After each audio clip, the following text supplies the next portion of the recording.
বর্ষাকালে যখন একটানা অনেক দিন বৃষ্টি হওয়ার পর একটু করে রোদ উঠে, তখন ওই দিনটা এত বেশি ফ্রেশ লাগে, নেচার এত বেশি সুন্দর হয়ে যায়, সব মন ইচ্ছে করে সব দিকেই ঘুরে চলে আসে। ঠিক গতকাল এইরকম একটা রৌদ্র উজ্জ্বল দিন ছিল, তো চিন্তা করলাম একটু বিচ থেকে ঘুরে আসি।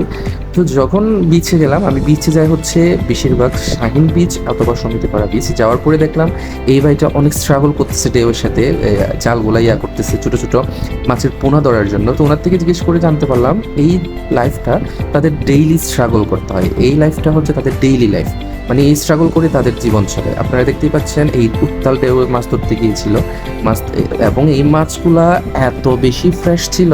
ও মাই গড, সবগুলার নড়তে ছিল, ইলিশ মাছ মানে ফ্রেশ ইলিশ মাছ, মানে জীবন্ত ইলিশ মাছ আমি প্রথম দেখলাম। তো তাদের সাথে অনেক কথা বললাম আমাকে খুচরা কয়েকটি বিক্রি করার জন্য, বাট তারা হচ্ছে পাইকারি বিক্রি করে। আমার লাক ভালো ছিল না বলে হয়তো কিনতে পারিনি, কিন্তু মাছগুলো এত বেশি ফ্রেশ ছিল।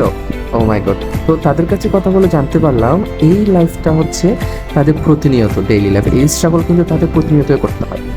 আসলে প্রতিটি মানুষের জীবনে স্ট্রাগল রয়েছে, সেটা বড়লোক হোক বা একদম গরিব, প্রত্যেকটা মানুষের জীবনে স্ট্রাগল রয়েছে। স্ট্রাগল করে কিন্তু বেঁচে থাকতে হয়। হয়তো বা স্ট্রাগলগুলো আমরা দেখি না, কিন্তু প্রত্যেক মানুষ কিন্তু স্ট্রাগল করে বেঁচে থাকে, এবং বেঁচে থাকার জন্য অবশ্যই স্ট্রাগল করতে হয়।